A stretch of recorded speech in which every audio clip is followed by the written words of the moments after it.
Hey, what's happening, gamers? Welcome back to KwingsLetsPlays and the continuation of our newest LP, The Legend of Zelda: Link's Awakening Remake for the Nintendo Switch. Yay! What makes this series so amazing is Amber has never played the original, so everything that she's seeing, the story, the characters, the island, the dungeons, it's all brand new, and you can't get that anywhere else on YouTube.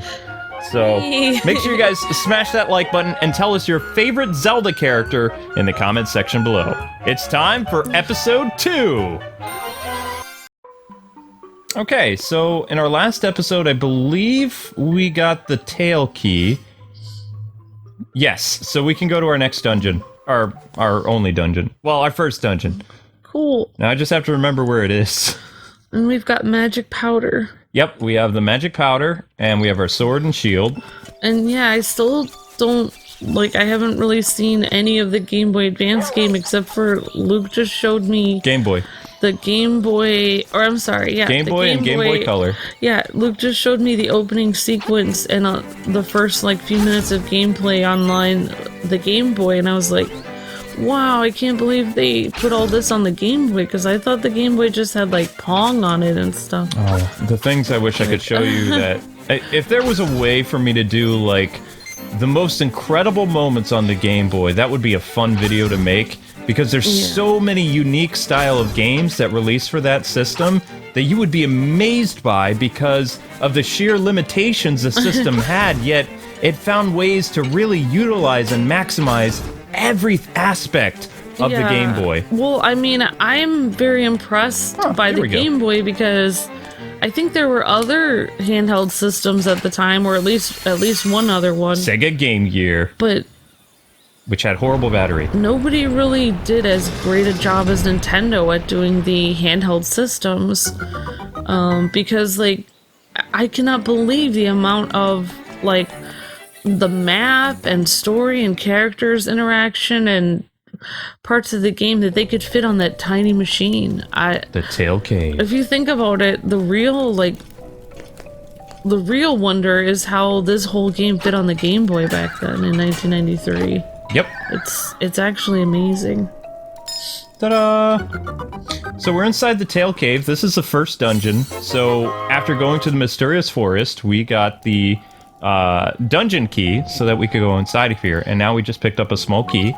The dungeon length is not all that big, and part of the, for more, we'll say, advanced Zelda players, they've added, another difficulty called the hero mode, which makes the game a lot harder.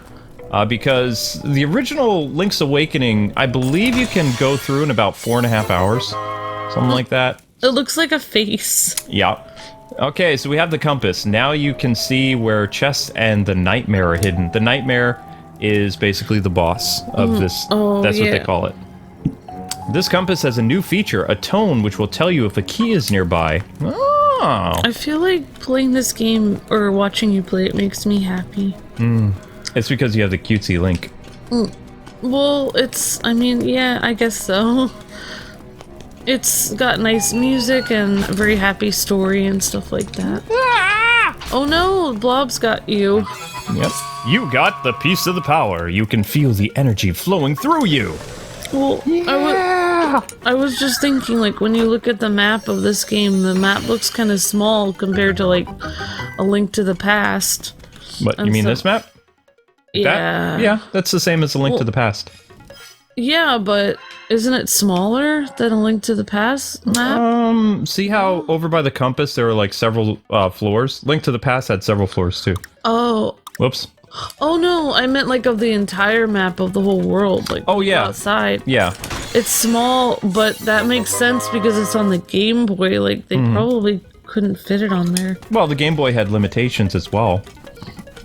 Basically, they recreated kind of the style of A Link to the Past on the Game Boy, but, with the Game Boy's hardware, so it wasn't graphically better than A Link to the Past, mind you. It was still really fun.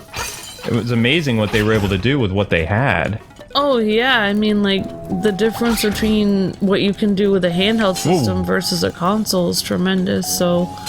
Yeah, I forgot, Luke. Did the Game Boy Color or Game Boy Advance come out first? Game Boy Color released in, I want to say, 97 or 98. The reason why they brought back Link's Awakening is because they wanted a really cool title for the next alliteration of the Game Boy.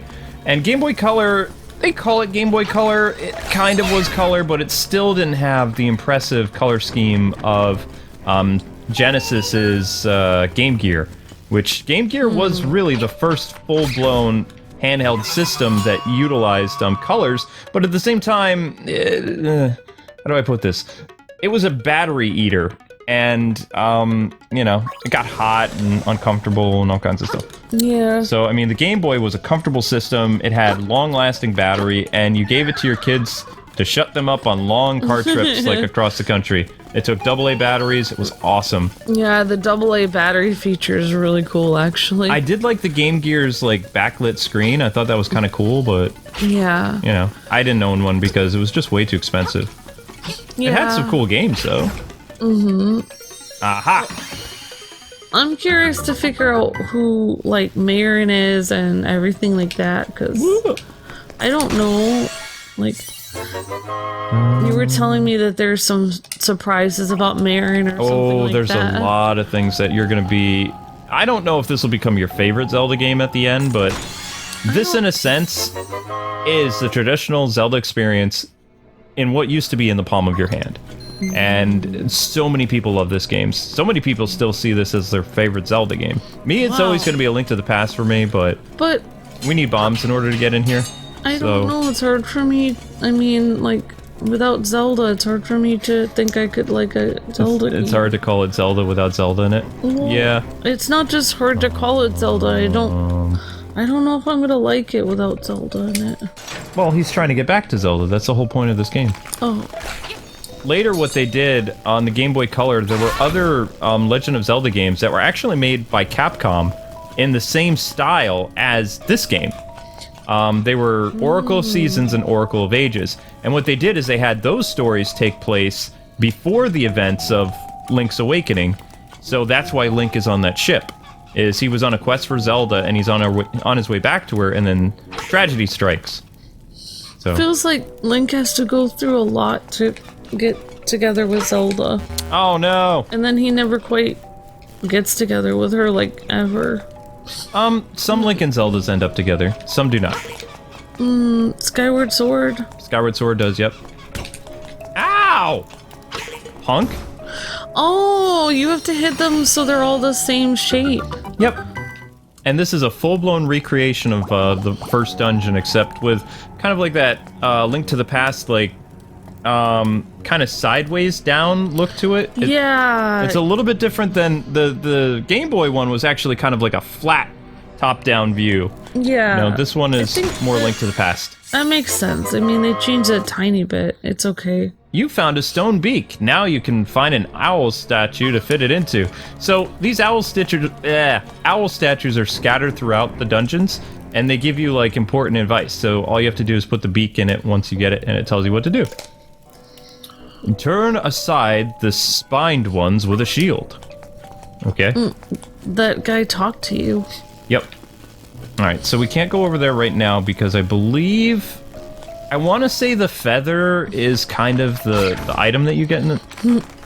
I was just picturing like a little kid playing this game in the back of their like car with their parents on a trip, and then them like their eyes getting all wide, like engrossed in this like huge story while their family is just driving. I tried to. I mean, when I was when I was a kid, I had a horrible motion sickness. I still do. Unless I'm driving, I get motion sick. So my car trips consisted of doing my best to try to sleep or play my Game Boy, and all the while, the things that I would be listening to, which I didn't really have a vote, but I didn't mind, there were books on tape. So I would hear like The Next Generation, either narrated by Geordie or Jean-Luc. Oh, Luke, didn't you have those Mark Hamill's Star Wars the tapes. Star Wars tapes. I had those. I had those growing up too, actually. Yep. Those were cool. I don't know if I had the ones narrated by Mark Hamill though. Those were really great. He did all the characters. It was hilarious. His Han was like spot on. Like sometimes my dad would be like, "Wait a second, that's Harrison Ford." It's like, no, that's Mark. Yeah, I saw him do an impression of Harrison Ford for an interview once. It was really good. His Chewie was actually decent too. Yeah. So he read all the characters, and it was based on the Star Wars extended trilogy. Or when we were kids, it was just the Star Wars canon, because the story continued in books. If there is a door that you can't open, move a square block. I like how the skull guy is actually kind of nice and helpful. Skull guy? The owl? No. Oh, that was an owl. That's an owl, yeah. I thought that was a skeleton face. Okay, so, never mind. Another big difference about the this Zelda game, there are a lot of puzzles. And, like, in ways that you're not expecting. Like, this owl just gave us a hint. We need to move a square block. So, it could be this square block. It could be any of them. So, we're just going to check all the square blocks. Yeah. Ooh, watch out, Link. Don't hurt me. Well, I really think it's kind of cool how, like, when you were showing me the opening scene on the, like, Game Boy. Game Boy, yep. It was exactly the same as the opening scene here. Like, they didn't change it or anything. It was exactly the same. Shot-by-shot recreation. Yeah. Yep. It's really cool, actually. They must have really loved this game a lot to make it exactly the same. This was a very popular game back on the Game Boy. And what I was trying to say before, when Ocarina of Time came out, turn aside the spined ones with the shield. We already did that. When Ocarina of Time came out, there was like a resurgence for Zelda stuff, and Nintendo was releasing their Game Boy Color, and they're like, we're gonna bring back a game that everybody loved that is gonna have a whole new thing to it. They added new characters to it, they added color, and it was one of the very few games that I brought on my Game Boy Color when I went to college, like a couple years later. Although, when I went to college in 2000, I believe, like, my sophomore year of college is when the Game Boy Advance came out, and you could play all your Game Boy games on the Game Boy Advance, so it was fully backwards compatible, and I brought that game with me, as well as playing the newest RPG at the time by Nintendo called Golden Sun, which, that was a franchise that I wished would be continued. It was done by the people... Yep, there's the feather. It was done by the people who made the tennis games, Camelot. Camelot was a big Nintendo developer, but I don't know what happened to them. It says you got the Rock's feather. It feels like your body is a lot lighter. Okay, so as you've seen, there's a lot of like little Mario references in this game. So now we have the ability to jump. Oh my goodness! This is one until like later games where Link would do some acrobatic stuff. This was the first game that allowed him to jump. Oh my gosh! I know, it's cool, like, right? I feel like I'm watching a... Oh, now you can get that heart thing! Okay. Mm-hmm. I feel like I'm watching a Zelda game from another world or something, or a universe, because this doesn't make any sense at all. They're Goombas, he can jump. Oh my gosh, I don't know what's going on here at all. And Pretty exciting, right? I don't not like it either. It's kind of cool. I wish they would do more like crossover games or whatever. Or maybe it's because he's in a dream world that things are... It's like there are elements in his world that aren't in his real life. Kind of like when you have a dream and like animals talk to you and stuff. Even though that doesn't happen in real life normally. Mm-hmm. Whoa. That's... I mean, just like in the dark world of Zelda where there's animals talking, in this world, the animals are talking to him, like, all the time, but he's not in the dark world, they're just talking to him in real life. Yeah, and just like most Zelda games too, like I was telling you, this game especially makes it really easy to see where there are secrets. This we're gonna need a bomb later in the game. Yeah. But one of the things I remember about this game in particular, like, you could actually combine your arrows and bombs at the same time if you were to press both buttons, like the, whatever buttons you had your things connected to. Oh, okay, yeah. Because I thought before you had to, like, create bomb arrows or buy them. You couldn't really create bomb arrows until Breath of the Wild. Way later. Mm-hmm. Yeah. This was the first game that really kind of let you do that. It was a fun little trick. All right, so... Yeah, couldn't we create bomb arrows in Twilight Princess, or am I just Yes. imagining Yes, that was... Actually, that was the first one where you could really do some fun stuff with that. Although, maybe Majora's Mask also had it. I mean, there's been so many Zelda games. There's like a Zelda game every... Oh my gosh, you just jumped over that. Yep, I used my jumpy powers. Oh, now the game is going to be so easy for you because you can jump. No. No? No. No. Really? You got the Nightmare Key. You can now open the door to the Nightmare's lair. Oh man, I would wonder, like, I wish I could go in time and see your little kid face playing this game on the Game Boy. I got frustrated sometimes because remember, I have a learning disability, so I would get stuck because this game was more puzzle oriented because, like I said, they had to find ways of really using all the different nooks and crannies of it. Yeah. So there's more puzzles in here than, I don't know, a lot of Zelda fans would like. So Yeah. I would get stuck and I'd be on a trip in the hotel and I would get upset sometimes because I would come across a puzzle I couldn't figure out and then I would give it to my dad thinking he could do it and then he couldn't do it. Oh yeah, because your dad has, like, ADD. Yeah, he's just like me except, you know, higher pitched voice. I think that's kind of cool that your dad and you, like, are kind of really similar. We're similar, but different. I'm me and he's he. Come on! So this is why you need the... If you didn't have the feather, you would be toast in here, because you can't jump over this obstacle. You know what I mean? So it's like, Yeah, we got that power. That's right. If you were in here without being able to jump, oh my gosh, Oops. you would not last too long. And that may not look like it, but that's a fairy. So It's I don't have any way of getting it other than just walking into it, which will... Hey! You're supposed to heal me! Hey! It just left. Now this, I don't remember if this is in the original or not. This might have been in the Zelda DX, like, re-release. But Yeah. these take you right back to the start of the dungeon, so if you wanted to go to town and get some items and things like that, you could. But this is the first dungeon, so I think we're doing okay. So we're just gonna... There we go. I wonder what Link's motivation is for always going after Zelda, though. I mean, as a kid, I thought it's because he loved her and wanted to protect her, like knights and chivalry and stuff like that. Yeah, I always thought that too, but it feels like he goes through quite a lot. Yeah. I mean, he was on a boat and he ended up in a storm. How's it crashed hanging? on an island. That's... Oh... Wow. Wow, Luke. Yeah, I know. Wow, this game is getting a little bit dark. Oh my gosh. A little bit.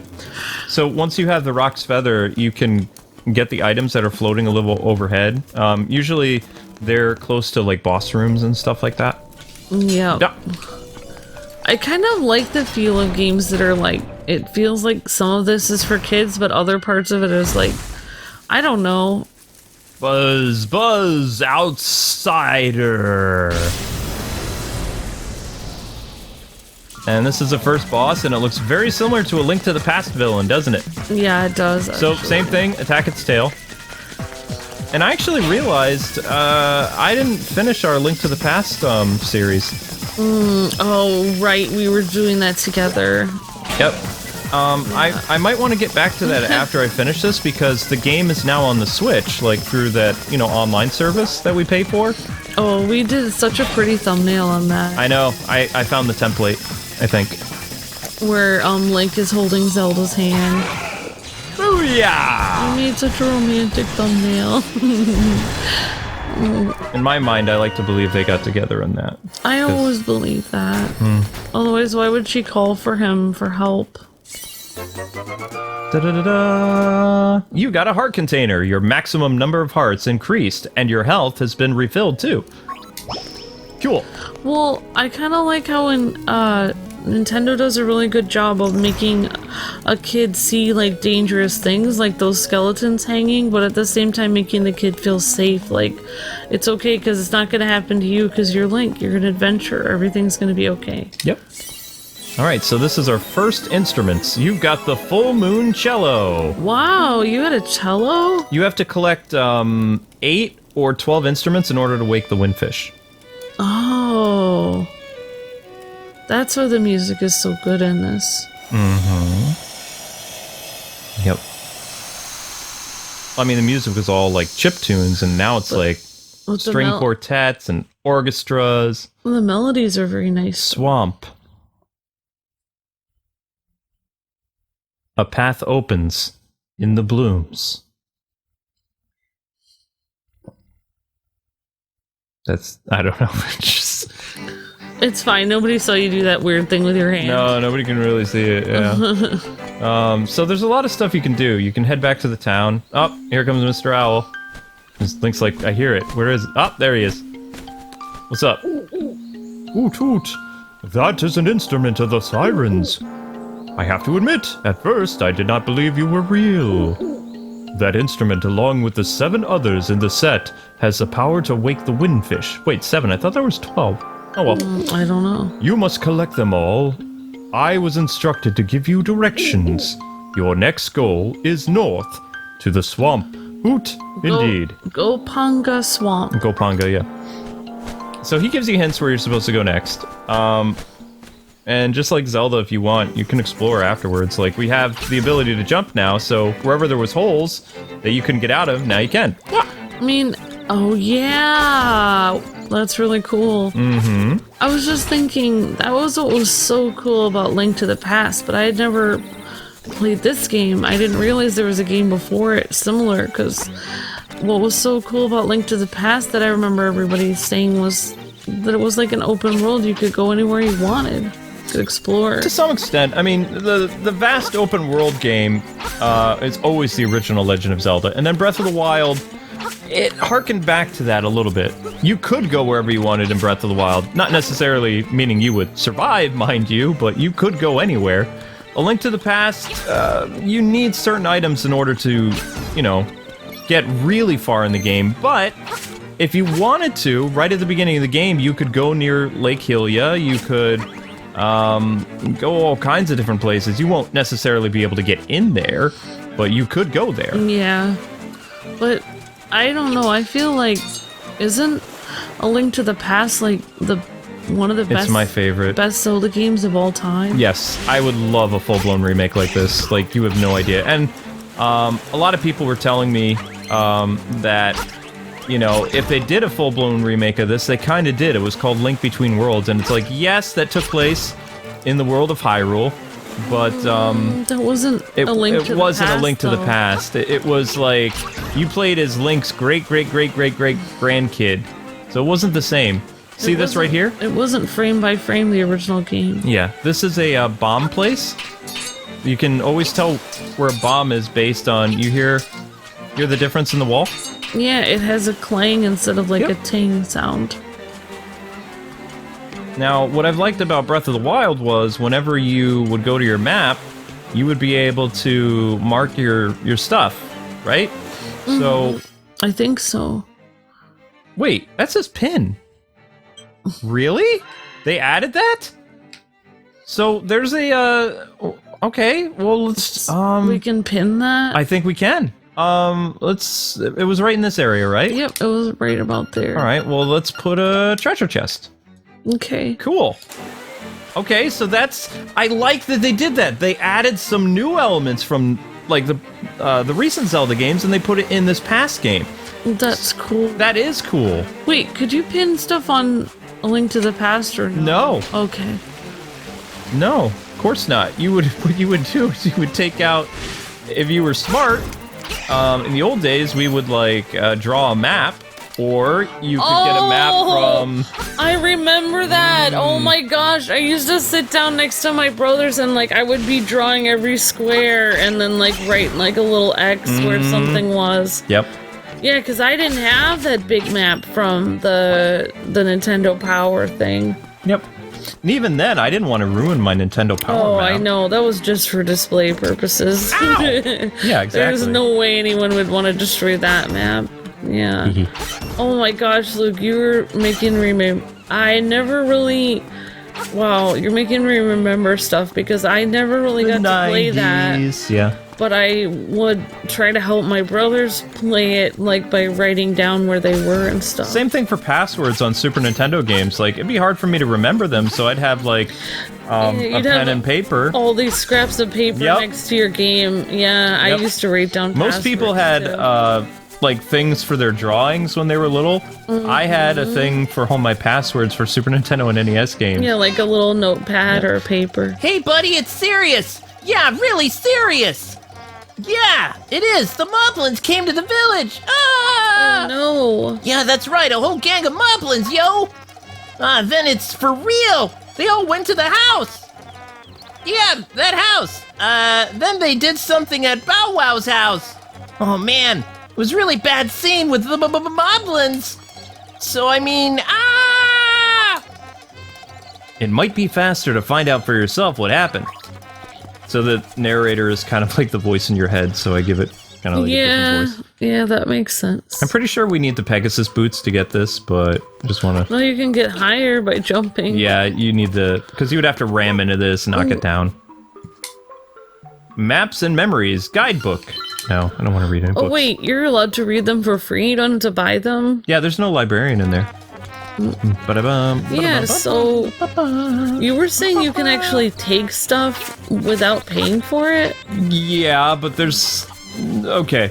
But wouldn't you just take everything then? Like, If you steal from the guy, you're labeled a thief. Oh, no. So, I mean, if you can't afford... Like, actually, how much stuff do we have? Alright, the shovel is 200 rupees, which we will need. Wait, what do you mean you're labeled a thief? Like, soldiers come after you, or like... No, you're just labeled a thief. Oh, like everyone, like, basically doesn't want to talk to you or anything? Or they call you names? They just call you a thief, maybe? I don't know if they necessarily call you names. Okay, alright, You're labeled a thief. I don't think I want to find out. I guess you wouldn't be very heroic if you did that. Right, but everybody has their way of playing. Like, some people, you know, if they're speed running, they don't want to wait until they gather the money they need. And they would steal the shovel. I wish you could steal the Yoshi doll. Yeah. Like jump over there through the crane and just grab it. Yoshi doll's kind of crazy. Aye, it's terrible. My Bow Wow is dog-napped by the moblins. Oh, please, somebody help my poor Bow Wow. So, when something happens in this village here, like bad, the music plays like this. That was the same as A Link to the Past. Yep. I thought. Sometimes, when those dudes came in the village, soldiers came. Yep. But now it's like more so because it's like there are no soldiers here, and they found unique ways of being like, okay, we know that this little system has some graphical limitations and space limitations, so you already know where the Moblins is, so go get the Moblins. They're in the mysterious forest. But you know what's really cool though? Like, kids have such a vivid imagination that I really think having it on the Game Boy without any color really wouldn't matter to kids because they're imagining the story themselves in their head. Well, I would be. You have to picture yourself as a little kid who's playing The Legend of Zelda in the palm of your hand. I mean, and the game was... It wasn't like a straight, like, okay, this is going to be like a Tiger Electronic game, or this is just going to be basically a game you've played before. It was a brand new adventure. Like those baseball games, or like Pong, or something like that. Yes, we had Mega Man and Zelda and Castlevania games, and Ninja Gaiden, but they all played different than their NES or Super Nintendo counterparts. They were like brand new, like, interpretations of the series, and they were good. You know, they each brought something new, like the Castlevania game. Castlevania Adventure, they added the ability to do rope climbing. And, you know, they had all these fun little nuances. Well, thinking that this game was a Game Boy game, I really didn't think it was going to be that great, because it's like, Game Boy game. I'm thinking, like, they kind of would have to be, like, less than half of what a Zelda game is, but I'm surprised there's so much, like, character to the different, like, people you meet and stuff like that. There's a lot of cool elements to the story. It's actually fun. Okay, so If memory serves correctly, we need our ability to lift stuff in order to get that. You're on fire. No, we're using the Triforce of Power or something similar to it, and we're super strong. So this ability makes it so that we can take people out in one hit, but it's timed, so it doesn't last forever. So you can't cheese it too much. There's a little cheese involved, but actually, before we go there, I remember there's an area here where Well, I mean, I still haven't really... We only saw one part of the story, though, with Marin and you were in that house. There's only 2 cutscenes in the entire game. There's Really? a cutscene at the end of the game and the beginning. Oh yeah, they didn't have the budget. What? And also, the A Link to the Past game didn't have cool anime sequence. That was something new that they were trying because they were like, why not? Yeah, that makes sense. Well, I mean, Link to the Past didn't have cool anime stuff, but they did have, like, game, like, cutscenes that look like gameplay, like with, you know, like when Zelda gets captured and they take her down that, like, the door in the church and stuff like that. That was like a mini cutscene, but it wasn't an anime one. See, remember, like, it's a good idea when you visit areas to, like, make, like, a mental snapshot of, because you're gonna want to come back with a different power. Oh yeah, you can in order jump to now. Yeah, see? Now we gathered the piece of the heart. I thought you were gonna have to do a really hard puzzle to figure that out. No. Not really. Not too much. These trees look really shiny. It looks like they have had rain on them or something. Or you could think of it like dew on the ground, you know? Yeah, like that's true. I haven't seen dew for so long. I love this art style. I wish that they would do more Zelda games like this, because there's still people, when they think Legend of Zelda, this is what they think of. You know? Like the Game Boy one? Like No, I was gonna say the top-down view. The style. Yeah. You're saying Link to the Past is what they think of. No, the original Zelda was... Ah! The original Zelda was a top-down view. Oh yeah, you're right. I loved the original Zelda. It's still... I mean, I always said for years, like, that was my favorite. It might still be my favorite. I mean, I've actually played that more than A Link to the Past. I really didn't get to play A Link to the Past. Well, you have, since you and I are on the same, quote, family account for our Nintendo Switches, like 5 of our IDs have access to the internet, like, you know, so we can play online with people, or do other fun stuff. So you have all of the Super Nintendo games that they've released on your Switch, and A Link to the Past and other stuff is on there, and you have all the NES games too. And So for an entire year, you can play them whenever you want. So I could play the original Legend of Zelda NES, and I can also play Link 3 to Zelda games. I can play Link to the Past. You can play what's the the 2 third Zelda Zelda games on the game? NES, so Legend of Zelda and Link's Adventure. Link's Adventure. I've never played. It's that side-scrolling game where they completely changed the Legend of Zelda's Oh, I format. know what Link's Adventure is. Yeah. Well, the Adventure of Link. I always called it Link's Adventure. I know what Link's Adventure is. He's tall and he has to fight people with the swords that have the shields, and you have to keep like fighting them and trying to get a hit in when they put their shield up. Yep. I know what that game is. And then you have now A Link to the Past on the Super Nintendo. I forgot about that game because it's not like these games. It look totally different. I remember does this. He need a carrot nose? Ba-da-da-da-dun, bum-ba-da-ba-da-bum, bum-bum, bum-ba-da-ba-da-bum, ba-da-da-da-dun-dun, ba-ba-ba-bum, Wow, why does this music sound like Twilight Princess? Ah, see? They took, like, Twilight Princess and Breath of the Wild and some other Zelda games. They've taken some of the older themes and they've added, like, little Easter eggs for them. So people who've played the older Zelda games, it's like, hey, remember this? It's so cool. Yeah. Music, the fish stirs in the egg. You are there. Oh. Is he doing a poem? He's telling us the windfish is nearby, but we can't go here right now. Oh, he's saying the windfish is near here. Yeah, I'm drawing a blank where we need to go next. So we're gonna go... Sometimes you can get a hint from the little telephone thing over here. Maybe if we just keep... I mean, I think one thing that's kind of cool about the Zelda games is wherever you've cut all the grass, you know you've already been there. Well, this is a swamp, but I don't think we can go here yet. Oh my gosh! Yeah. Those... those fish are like in some grimy water. That does look like a Grimy, swamp. gross water, totally. Hello? This is Aurora. Well, most moblins live in the mysterious forest, but some live in caves of tall heights. I hope that is what you wanted to know. Click.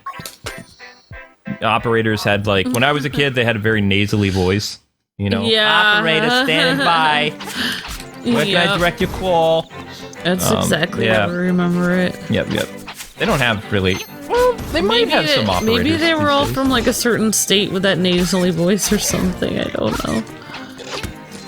Okay. It's weird how people talked so different back then, and it's like nobody talks like that anymore, which is really weird. Oh, there's an Easter egg for you, Ember. You recognize Easter this egg. guy? Oh wait, is he? Well, I pretty much stick to myself, me and my letters. My name's Wright. Wait, is he from? The only thing I don't like about my hobby is that I never receive a response. Wait, is he from Twilight Princess? Is he Nope. the guy who worked He's on from one of your favorite Super Nintendo games. my favorite Super Nintendo games? Give up? My favorite Super Nintendo games. Is he from Mega Man? No. No, he's... It's not your traditional Super Nintendo game. It was a creative Super Nintendo game. Oh, he's from Mario Paint. No. Okay, Amber gives up. I don't. That is Mr. Wright from SimCity. Oh my gosh! You he is recognize from him now? SimCity. Yeah, I don't know who that is. Yeah. So there's lots of little Easter eggs for the Super Nintendo and the NES and Mario games, all kinds of stuff in this, because, you know, it's just a fun thing for Link to interact with all these different characters. Wow, how did the guy who used to like make cities and stuff end up here at a desk? It's just an Easter egg. Oh, okay. You're supposed to do something for him later. I believe once we have the ability to lift these pots, which I don't think we do yet. Yeah, that's a power-up in this game. Ah, it's heavier than heavy. Your current strength won't cut it. Look how many books he has. They're stacked. He doesn't even have enough room on his shelf for all the books, and he has one on his bed that he was reading. Yeah, He really likes to read. totally. All right, so anyway, guys and gals, that is going to do it for our second episode of The Legend of Zelda Link's Awakening Remake. Thanks so much for taking the time to watch. Don't forget to like, comment, subscribe, and hit that bell to be notified when more Zelda arrives. Woohoo! We've got more Zelda goodness for you later today, as well as an Astral Chain episode this afternoon. Only one Fire Emblem today. The focus this weekend is going to be Zelda. So we hope you enjoy it. Until we meet again, God bless and happy gaming. See ya! I am enjoying it. Oh yeah, them too.